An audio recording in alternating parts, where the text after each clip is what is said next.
يلا نحضر خلطة متميزة للجسم بتاعنا. دلكة متميزة جدا هتعمل تفتيح، هتخلصنا من التصبغات، هتخلصنا من الاسمرار، هتوحد لون البشرة، هتعمل ترطيب ونعومة وتوريد للبشرة بتاعة الجسم، هتشد الجسم بتاعنا وتخلصنا من الترهلات والسيلولايت، هتخلي البشرة بتاعة الجسم مشدودة. كل ده بتقدر تعمله الدلكة المغربية، او زي ما بيقول عليها اخواننا في المغرب التبريمة المغربية.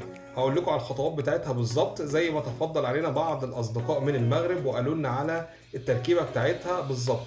هنجيب معلقه كبيره من الحنه مع 3 معالق من نبات العرعر مع 3 معالق من الفول المطحون مع 3 معالق من الحمص المطحون مع 3 معالق من الرز المطحون مع 3 معالق من بودره العرق سوس مع 3 معالق من الشيح مع 3 معالق من الريحان مع 3 معالق من الخزامي و3 معالق من الورد 3 معالق من البابونج مع 3 معالق من اكليل الجبل مع نص معلقه من النيله المغربيه مع معلقه صغيره من العكر الفاسي او دم الغزال، اخيرا معلقه صغيره من القرنفل المطحون. المكونات دي كلها هنخلطها مع بعض كويس جدا وهنحتفظ بيها في برطمان. قبل كل شاور هناخد 4 معالق من الخلطه بتاعتنا ونحط عليه معلقتين من ماء الورد مع 3 معالق من الصابون المغربي ونمزجهم مع بعض كويس جدا.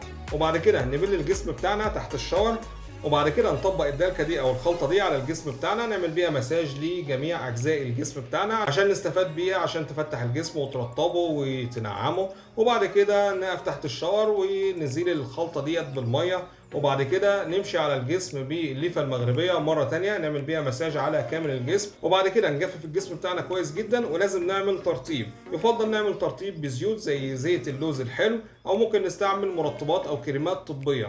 الدلكه دي زي ما اتفقنا متميزه جدا لانها بتخلصنا من كل التصبغات، بتفتح البشره بتاعتنا وبتعمل توحيد للون، بتخلصنا من السلولايت، بتخلصنا من جلد الوزه، بتخلصنا من بعض الترهلات وبتشد البشره بتاعتنا، وكمان بتخلصنا من الجفاف الشديد وبتعمل نعومه وترطيب عميق للبشره بتاعتنا. دكتور عوض.